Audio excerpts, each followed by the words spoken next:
Барлығыңызға сәлем, менің каналыма қош келдіңіздер. Бүгін сіздермен үй жағдайында бургер дайындайтын боламыз. Менімен бірге болыңыздар. Ал енді бургерге арналған котлетті дайындаймыз.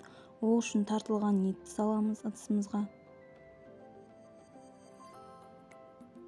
Күштен өткізілген сәбізімізді қосамыз. Пиязымызды, жұмыртқаның жартысын құйып, жақсылап араластырып аламыз.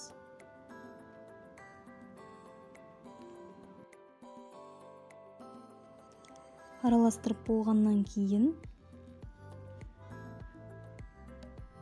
котлетімізді жасаймыз. Домалақ пішінге келтіріп, біздің котлеттеріміз қатты қалың емес, жұқа болғаны жақсы. Осылай домалақ пішінге келтіріп, барлық котлетімізді тура осылай етіп жасап шығамыз.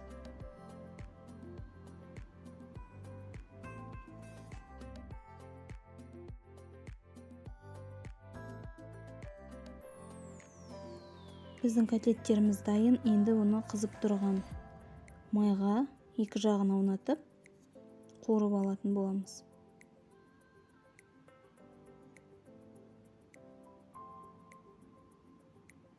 Қызарғаннан кейін аударып, осылай пісіретін боламыз.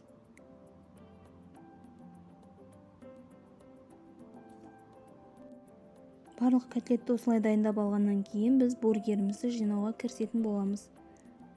Ол үшін бургерімізді екіге бөліп, ортасына соусты жағамыз.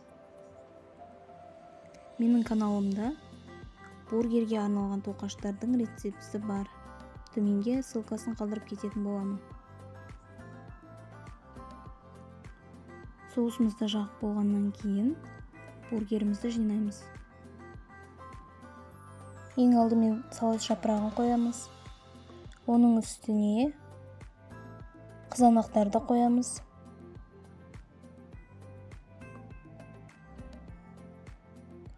Осылай барлығын ретпен қойып шығамыз. Сырды қоямыз. Котлетті қоямыз. Қиярды қоятын боламыз.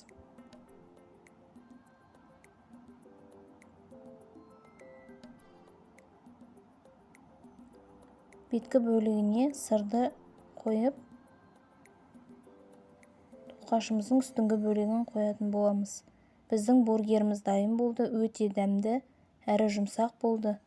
Сіздермен болған жансая менің каналыма, Instagram парақшама тіркеліп кетіңіздер. Алдағы уақытта да түрлі рецептермен бөлісетін боламын.